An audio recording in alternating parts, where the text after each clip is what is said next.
રાજકોટના ગૌરક્ષકો દ્વારા 70થી વધુ જીવંત ગાયો બચાવવામાં આવી, જેમાં 4 ગાયોના મોત નોંધાયા હતા. આ તમામ ગાયોને સુરક્ષિત રીતે રાજકોટ પાંજરાપોળ ગૌશાળામાં લઈ જઈને તેમની યોગ્ય દેખભાળ કરવામાં આવી. ગાયોને કોઈ પણ સુરક્ષા વિના લઈ જવામાં આવી રહી હતી, ત્યારે ગૌરક્ષકો સમયસર કાર્યવાહી કરી. ગાયોના બચાવ સમયે હુમલો પણ થયો, પરંતુ ગૌરક્ષકે હિંમત ન ગુમાવી અને બધી ગાયોને બચાવવામાં સફળતા મેળવી. આ ઘટનાથી શહેરના લોકો ગૌરક્ષા કાર્યમાં જાગૃત થયા છે અને ગાયોના સુરક્ષા મહત્વની બની રહી છે.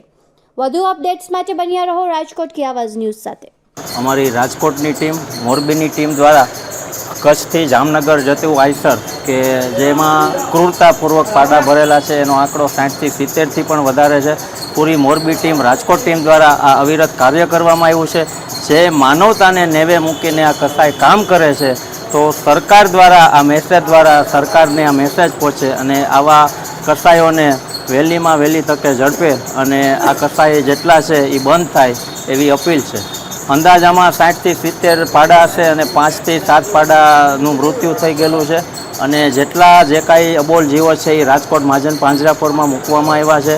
અમારી સાથે મુકેશભાઈ બાટવિયા છે કે આવી રીતે અનેકવાર રાતના 2-3 વાગે અમારી ટીમ, ગૌરક્ષક ટીમ દ્વારા આ કાર્ય કરવામાં આવે છે અને દરેક જીવને પાંજરાપોળનો ખૂબ સારો સહયોગ અને સપોર્ટથી દરેક જીવને પાંજરાપોળમાં મૂકવામાં આવે છે.